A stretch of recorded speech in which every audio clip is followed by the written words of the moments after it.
ప్రభుత్వం ఏదైనా దాన్ని కంటిన్యూ చేయాలి. 3 కోట్లు అయితే మంజూరు అయింది, జీవో ఉంది, కాంట్రాక్టర్ వచ్చిండు, 40% పనులు చేసిండు. ఇంకా 60% పనులు చేయాలంటే ఈ ప్రభుత్వం ఎన్ఓసి ఇవ్వాలి.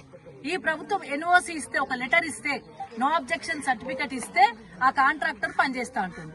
మరి ఇప్పుడు ఆ బ్రిడ్జ్ అవుతుండే కదా, ఒక్క ఎన్ఓసి సర్టిఫికెట్ ఇవ్వడానికి 2 ఏళ్లు పట్టింది, ఇప్పటి వరకు ఇవ్వలేదు. ఆ కాంట్రాక్టర్ కనుక ఒక సర్టిఫికెట్, ఎన్ఓసి సర్టిఫికెట్ ఇచ్చినట్టయితే ఈ పని ఇప్పటి వరకు 2 ఏళ్లలో బ్రిడ్జ్ అయిపోతుండే. సగం పని అయిపోయిన పని మళ్ళీ చేయమా మనం? ఒక ప్రభుత్వంలో సగం పని అయిపోతే మిగతా వచ్చిన ప్రభుత్వం దాన్ని అందిపుచ్చుకొని తాండావాసుల కోసమన్నా ఆ పని చేయాలి. మీకు ఎందుకు ఇంత కక్ష? ఆ పని చేసిన దాన్ని పూర్తి చేస్తే ఈ రోజు ఈ విపత్తు జరగకపోతుండే. ఆ బ్రిడ్జ్ కంప్లీట్ అవుతుంటే విపత్తు జరగకపోతుండే.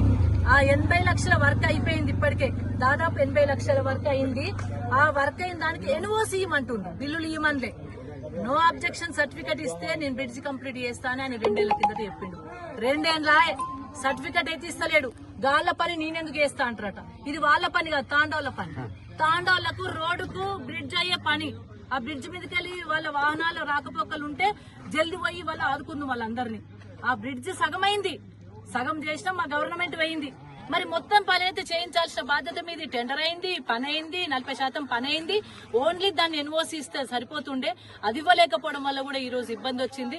దయచేసి ఇప్పటికైనా ప్రభుత్వాన్ని నేను రిక్వెస్ట్ చేస్తా ఉన్నాను, కలెక్టర్ గారు స్పందించాలి. అదే విధంగా మరి ఇరిగేషన్ శాఖ వాళ్ళు స్పందించాలి. అదే ఈ రోడ్డు వేసిన ఈఎన్సీ వాళ్ళు కూడా స్పందించేసి వెంటనే ఎన్ఓసి సర్టిఫికెట్ ఇచ్చి ఆ కాంట్రాక్టర్ తోని మొత్తం బ్రిడ్జ్ అయ్యేంత వేరే కూడా పని చేయించాలని చెప్పి నేను డిమాండ్ చేస్తా ఉన్నాను.